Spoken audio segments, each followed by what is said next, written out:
महाराष्ट्र में एक परम भागवत हुई जनाबाई। उनकी कथा कई बार सुनाई है मैंने, लेकिन जनाबाई के साथ में ठाकुर जी ने कैसी लीला की सुनो।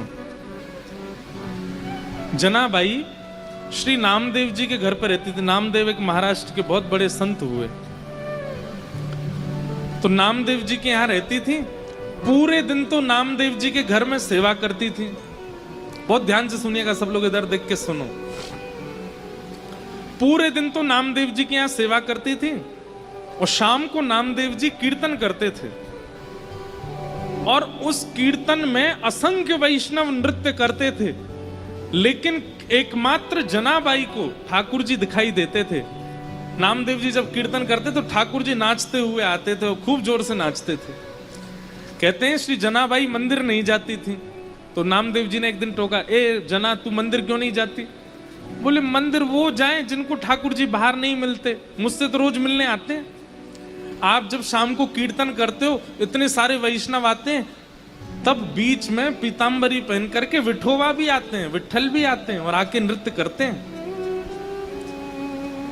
तो सब लोग सोचते थे छोटी लाली है ऐसी बात बनाती है, लेकिन ये वास्तविकता थी। ठाकुर जी आते थे, रोज नाचते थे। एक बार एकादशी थी, बहुत भीड़ लगती है पंडरीनाथ भगवान के दर्शन की एकादशी के दिन। तो जनाबाई आज नामदेव जी से क्या बोली, आज एकादशी है। बोले तो और दिन से आज कीर्तन थोड़ा कम कीजिएगा। बोले क्यों? बोले आप कीर्तन करोगे, विठोबा आएंगे, वो सुबह से थके हुए हैं, और आप बहुत जोर जोर से कीर्तन करोगे तो वो नाचेंगे, और वो नाचेंगे तो पहले से थके हुए और थक जाएंगे।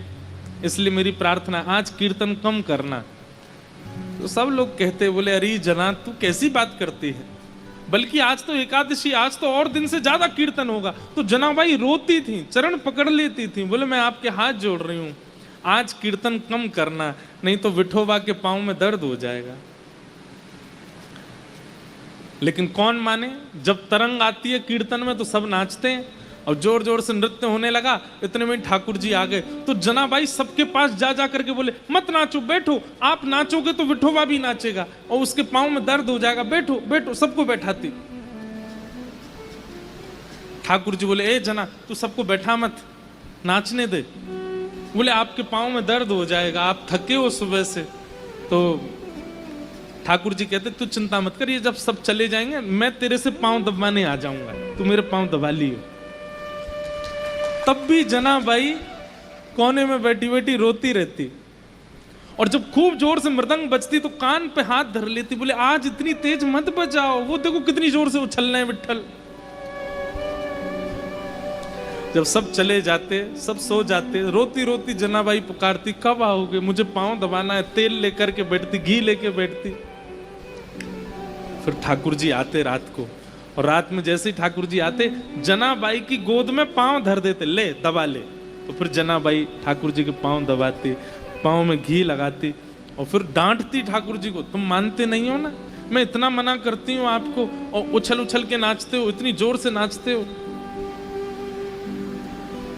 कुछ खाया आपने? ठाकुर जी बोले हाँ पूरन पूली खाई।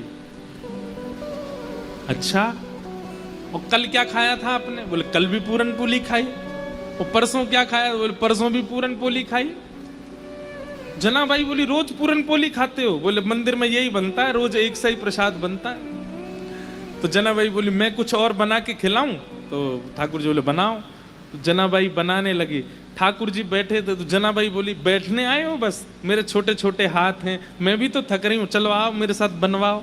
तो ठाकुर जी सब्जी अमनिया कर रहे थे जनाबाई के साथ। ऐसी लीला करते। अब यहां क्या दिख रहा है आप लोगों को? अनुकूलता। ठाकुर जी अनुकूलता दे रहे हैं, लेकिन ऐसा हो ही नहीं सकता कि ठाकुर जी किसी को मिले और प्रतिकूलता ना आवे। एक दिन जनाबाई चक्की पीस रही थी, इतने में ठाकुर जी आ गए और ठाकुर जी आकर के बोले ए जना सुन। बोले हाँ, तेरा मुझे पद बहुत अच्छा लगता है, तू पद बहुत अच्छा गाती, चल मुझे पद सुना दे। तो जनाबाई पद गा रही थी। अब पद तो मुझे याद नहीं, महाराष्ट्र मराठी भाषा का पद है। लेकिन बहुत प्यारा पद है। तो ठाकुर जी, जनाबाई ऐसे चक्की चला रही है और पद गा रही है, और ठाकुर जी ऐसे हाथ की टेक लगा करके बढ़िया प्रेम से सुन रहे थे जनाबाई को। धीरे से बीच में ठाकुर जी उठे, बोले ये चक्की पीसना बंद कर, इसकी घर घर आवाज आ रही है ना, तो मुझे तेरे स्वर सुनाई नहीं दे रहे, इसको मत पीसे। तो जनाबाई बोली काम कैसे छोड़ दूंगी, काम तो पूरा करना पड़ेगा ना, और इतना ही तुमको सुनने का मन है, चलो हाथ लगाओ, तुम पीसो, मैं सुनाती हूँ। ठाकुर जी बोले ठीक है मैं पीसता हूँ। ठाकुर जी पीसने बैठे चक्की, बोले तू गा के सुना। सब लोग इधर देखो, विशेष रूप से VVIP वाले, आगे वाले, आप लोग ही बहुत डिस्टर्ब करते हो, इधर देखो। ठाकुर जी चक्की चला रहे हैं, जनाबाई गा रही है। अब गाते गाते जना क्या हुआ, ठाकुर जी इतने आभूषण पहन के गए थे, वो आभूषण चक्की से टकरा रहे थे, तो उनमें से आवाज आ रही थी। तो जनाबाई नहीं गा पा रही थी, तो जनाबाई बोली मैंने चक्की छोड़ी तो क्या आप भी कम हल्ला नहीं कर रहे, इतना सारा गहना पहन के आते हो, छम छम छम छम आवाज करते हैं ये सब, इनको उतार दो। तो ठाकुर जी ने सारे गहने उतार करके वहीं धर दिए और प्रेम से चक्की पीसने लगे, जनाबाई गाने लगी। सुनते सुनते पद इतने में ही मंगला के घंटे घड़ियाल बजने लगे मंदिर में। ठाकुर जी तुरंत उठे, अरे जना मंगला का समय हो गया, मैं दौड़ के जाता हूं, मंदिर में पुजारी आ जाएंगे। और ठाकुर जी दौड़ करके गए और मंदिर में जाके ठाड़े हो गए। लेकिन रात में जो गहने पहने थे वो वहीं छोड़े आए जनाबाई के।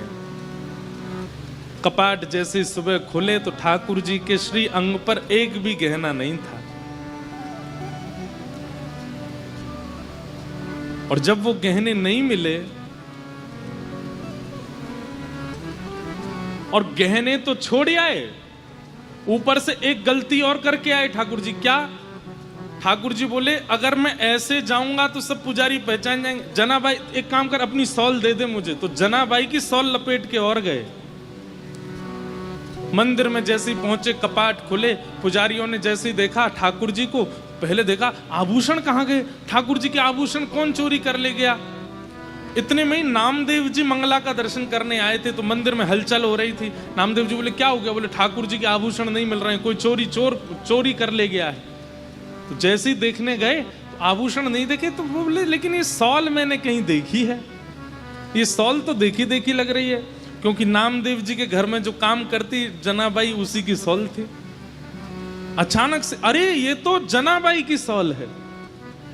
पुजारियों ने जैसे सुना जनाबाई की सॉल, बोले महाराज क्षमा कीजिएगा, आपकी जना ही आई है और आकर के सब चोरी करके चली गई है ठाकुर जी का, हम उसे छोड़ेंगे नहीं। जनाबाई यहाँ चक्की पीस के सारा आटा इकट्ठा कर रही थी। इतने में सब पंडा पुजारी पहुंच गए और जनाबाई से जाके बोले ए जना, तेने ठाकुर जी के आभूषण चुराए? अब जनाबाई कुछ बोलती उससे पहले तो पुजारियों को दिख गए कि चक्की के पास में सारे आभूषण रखे हैं। अब जनाबाई, अब ऐसी प्रेम की रीत है, अब जनाबाई क्या समझाए उनको कि पांडुरंग मेरे पास रात को आते हैं, मैं उनके पैर दबाती हूँ, उनको गाना सुनाती हूँ, कोई मानेगा उनकी बात? पुजारियों ने कहा यही चोरनी है, इसी ने चोरी की है, इससे कुछ पूछना नहीं है, इसका मुंह बांध दो और इसको सूली पर चढ़ा दो। और यही किया, मुख बांध दिया, एक शब्द नहीं सुना उनका, और तभी सूली तैयार करके जनाबाई को चढ़ाने लगे। तो एक पुजारी जी बोले ए जना तेरी कोई अंतिम इच्छा है? तो फिर से जनाबाई ने एक कीर्तन गाया ठाकुर जी को टोकते हुए, और उसमें पूरे संसार को जनाबाई कहती हैं कि भैया ये प्रीत की रीत बड़ी कठिन है, इनसे प्रेम के मार्ग में अगर आओ तो सोच समझ के आना, ये बहुत खेलते हैं। आज मैं ऐसी स्थिति में लाके खड़ी कर दी हूं, कहां रात में आ करके मेरे साथ में खेलते हैं, मेरे साथ भोजन करते हैं, मेरे पद सुनते हैं, और अब मुझ पर ही चोरी का इल्जाम लगा के सूली पे चढ़वा रहे हैं, और खुद मंदिर में अपनी पूजा करवा रहे हैं, देखने तक नहीं आ रहे मेरी ओर। अरे संसार के लोगों, वैसे प्रेम करना हो तो इनसे ही करना, लेकिन इनसे प्रेम करो तो बड़े सोच समझ के करना, ये खेलते बहुत है। ये उस मराठी पद का ये भाव है। और जनाबाई सब पुजारियों के आगे बोली मैं सफाई नहीं देना चाहती, मैं क्या बताऊं आपको कि मेरे साथ क्या हुआ।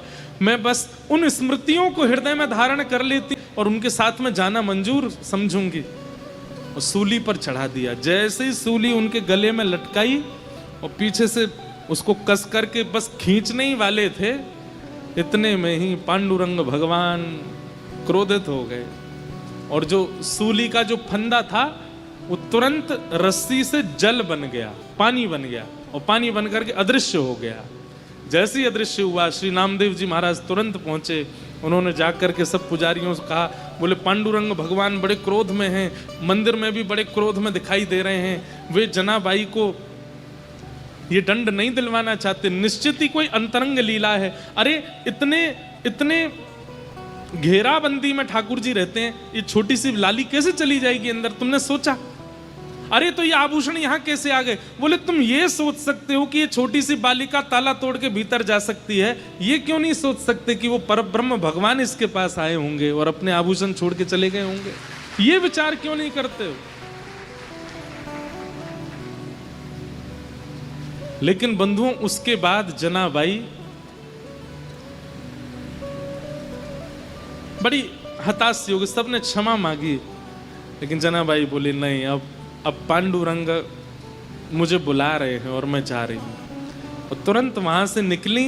पीछे लोग भागे, लेकिन फिर वो दिखाई नहीं दी। ठाकुर जी उनको लेकर के प्रस्थान कर गए।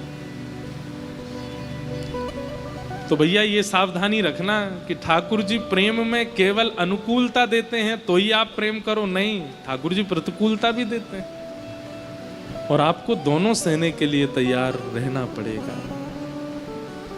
दोनों में अपने आप को तैयार रखना पड़ेगा। ठाकुर जी जैसी स्थिति दें वो सब स्वीकार करो।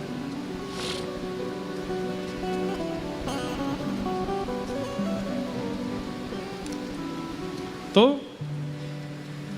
अहेतुक्य प्रतिहता ययात्मा संप्रशीदति, ठाकुर जी के प्रति अहेतुकी भक्ति, यानी कि किसी भी परिस्थिति में विच्छिन्न न होने वाली भक्ति को कहते हैं अहेतुकी भक्ति। चाहे जो हो जाए जीवन में, पर ठाकुर जी के प्रति जो प्रेम है, ठाकुर जी के प्रति जो भाव है, वो कभी टूटे ना, कभी छूटे ना। इसी को प्रेम कहते हैं। सूत जी महाराज कहते हैं कि धर्म स्वनिष्ठितः पुंसाम विश्वक्सेन कथासुय नोत्पादये दधिरतिम श्रम वही केवलम। बहुत अच्छी बात है। हमारे द्वारा किए गए व्रत अनुष्ठान नियम, उनको ठाकुर जी ने स्वीकार किया है, इसका प्रमाण क्या है? आप जो कुछ भी अपने जीवन में साधन करते हो, उस साधन को ठाकुर जी स्वीकार करते हैं, इसका प्रमाण क्या है? तब यहां सूत जी महाराज कह रहे हैं, जहां कहीं भी ठाकुर जी की मंगल कथा चल रही हो, वहां जाके बैठना और बैठ करके अनुभव करना। यदि आपका मन लगे, यदि आपका सत्संग सुनने में भाव आने लगे, आपके नेत्र सजल होने लग जाएं और समय पूरा होने पर ऐसा लगने लगे, अरे इतनी जल्दी समय पूर्ण क्यों हो गया, यदि ऐसी भावनाएं आपके चित्त में सत्संग सुनते सुनते प्रकट होने लग जाए, तो समझो ठाकुर जी आपसे प्रसन्न हैं।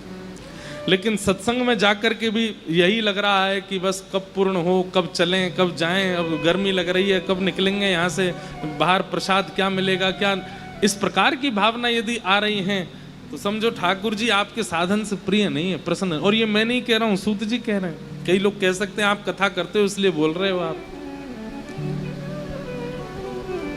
सत्संग में रति होना, सत्संग में रुचि होना, ये ठाकुर जी की प्रसन्नता का एक प्रमाण है कि ठाकुर जी आपसे प्रसन्न हैं। आज रविवार है, कल सोमवार है, कल ठाकुर जी का जन्मोत्सव है कथा में। अब कथा सुनने के लिए कई लोग मैंने देखे, कोई झूठ बोल करके आए हैं, कोई भाग के आए हैं, कोई कैसे आए हैं, कोई टेम्पो पकड़ के आए हैं, कोई कहीं से आए हैं, बस जैसे भी पहुंचना है, कथा सुननी है। क्यों? अच्छी लगती है, मन में भाव आता है, प्रिय लगता है। ये समझो इस प्रकार के लोग जो हैं उनसे ठाकुर जी प्रसन्न है। बगल में ही घर है, 10 कदम पे घर है, फिर भी सोच रहे हैं कथा तो 7 दिन होनी है, एक दिन चले जाएंगे। इस प्रकार की भावना है आपके चित्त में, तो ठाकुर जी प्रसन्न नहीं है, प्रिय नहीं है। सत्संग की बात सुनते ही मन ऐसा होने लगे कि नहीं नहीं मुझे जाना ही है, मुझे श्रवण करना ही है। ऐसी प्रीति सत्संग के प्रति होना, हम कह रहे हैं यहां आकर के सुनना, इसी को ही मत मानो। YouTube पे सबके यहाँ कथा आती है, तो जैसी पता अभी कथा चल रही है कहीं पे, या महाराज जी का कोई प्रवचन आ रहा है, हमें वो सुनना है, आज महाराज जी क्या बोले हैं, आज क्या भाव कहा, और उसको सुनने के लिए अलग जाके बैठे, तुरंत कान में लगाया, सुनने लगे। इस प्रकार उसके लिए जब आप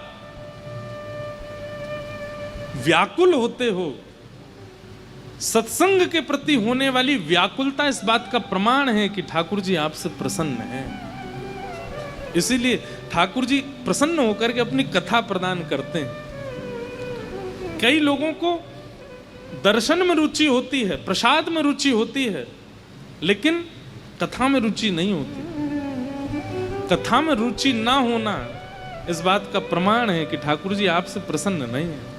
श्री प्रहलाद जी महाराज जब नवदा भक्ति का वर्णन करते हैं तो सबसे पहले नाम लेते हैं, 9 भक्तियों में सबसे पहली भक्ति क्या है? श्रवणम कीर्तनम विष्णु स्मरणम पाद सेवनम अर्चनम वंदनम दास्यम सख्य आत्मनिवेदनम। बाकी सब भक्ति बाद में है, सबसे प्रथम भक्ति है श्रवणम, सुनना। हम आपसे निवेदन करके कह रहे हैं कुछ दिनों तक वृंदावन मत जाओ, आपको अवसर भी मिले तो भी मत जाओ, लेकिन उन कुछ दिनों तक केवल श्रवण करते रहो। खूब कथाएं सुनो, खूब लीलाएं सुनो, खूब ब्रज के भाव सुनो, खूब पदों का गान करो। दिल्ली में बैठ के, बंबई में बैठ के, दूर दूर रह के वृंदावन से खूब सत्संग करो। आप अनुभव करेंगे, आप जहां रहते हैं ना वहीं वृंदावन का अनुभव होने लग जाएगा। वृंदावन सत्संग के प्रभाव से वहीं प्रकट होने लग जाएगा। श्री हितवंश महाप्रभु ने विठल दास जी के लिए प्रकट कर दिया था वृंदावन, तो जूनागढ़ में ही वृंदावन के दर्शन होते थे, द्वारिका में ही वृंदावन के दर्शन होते थे। वो जहां दृष्टि घुमा के देखते थे वहीं वृंदावन दिखता था। स्वामी श्री हरदास जी महाराज ने मधुकर शाह राजा, कहां का राजा? ओरछा का राजा मधुकर शाह, उसके मन में आ गया कि अब वृंदावन छोड़ के नहीं जाना। तब स्वामी श्री हरदास जी महाराज ने विचार किया, अगर ये वापस नहीं गया तो फिर कौन संभालेगा राज्य को?